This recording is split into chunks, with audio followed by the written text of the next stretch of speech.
love the black and white, I love the play of light, the way Contini puts his image through a prism. I feel my body chill, gives me a special thrill each time I see that Guido neorealism.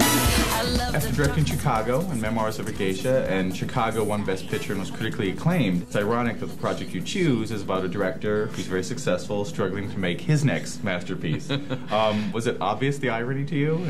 You know, what's so funny is that, you know, of course it is very clear, and it wasn't really the first reason I chose to do Nine. I actually was looking for a musical that would translate to film. It's one of the hardest things to find. Why do people sing, you know? And I wanted to find a piece of material that had fantasy involved in it, somehow memory, you know, so we can move in and out of reality so that people could sing and you wouldn't have that cringe moment where you think, why are they singing? And so that's where it began. When Rob called me and he asked me to do the mother, I was really ready for it because it was something that I wanted to do since a long time, to be very close to Fellini in his job, in his films, because I never worked with him.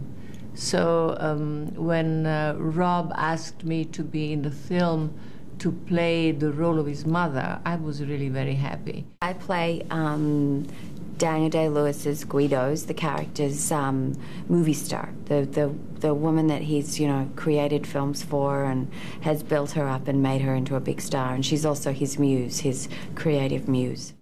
So Lily says I'm playing a million different parts. Not a million.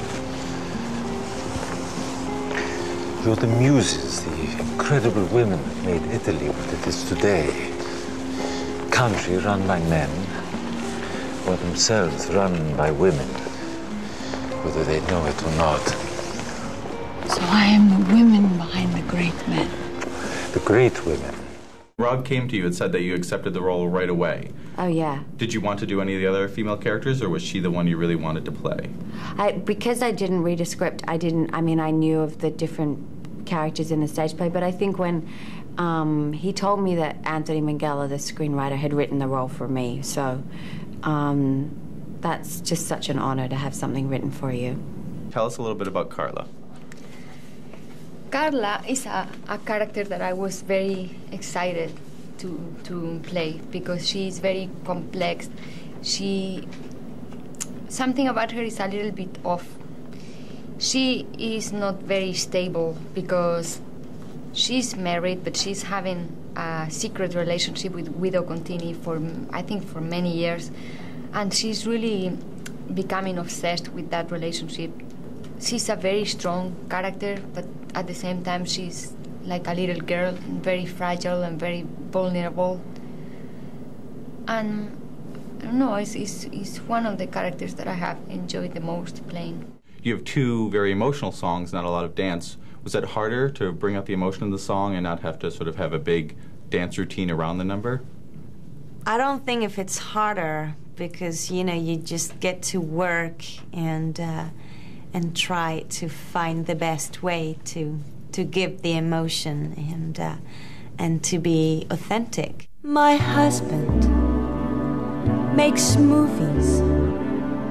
To make them, he lives a kind of dream in which his actions aren't always what they seem. Dancing is so hard, I mean. So it was, I mean, as it was so perfect for me. I mean, I was so happy to be able to do that. My husband, he goes a little crazy, making movies instead.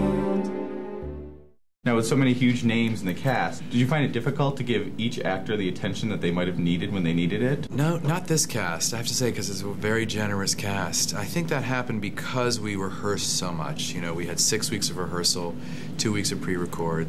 We became a company.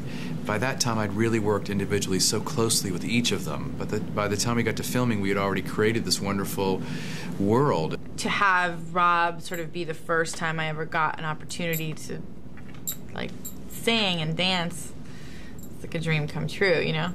What were the rehearsals like for that? They were extensive, long, about 2 months, and a lot of work, but really fun. And we were all doing it together, and it was like camp. Everyone was so relaxed, and we just started kind of this musical entertainment camp. There'd be different rooms going on. One was dialect coach, and one was vocal coach, and the other one was choreography, and then the other one would just be talking with Rob about the character and blocking, and so we'd pass each other in the hallways, but it was quite surreal. Lilly, who doesn't appear in the musical, is Guido's confidant and costume designer. Somebody who knows him very, very well, has known him since he was a small boy, and who has become not a critic of his, but who has become a steady influence in his life. Directing a movie is a very overrated job, we all know it. You just have to say yes and no. What else do you do? Nothing. Maestro, should this be red? Yes. Green? No. More extras? Yes. More lipstick? No. Yes, no, yes, no, yes, no. It's directing. That's right, that's directing. She's more of a nurturing, protective figure to Guido. Yes. A lot of the women in his life are obviously very much in love with him. Is she in love with him or just more loving him, protective? How could she not be in love with him? But perhaps in a different way. Bet she'd like a few evenings with him, but there we are.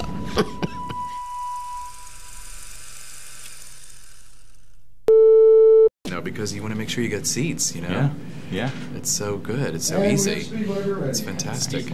Excellent. Anyway, So, I love Fandango.com. I use it all the time. you use Fandango. I do all the time. It's the best.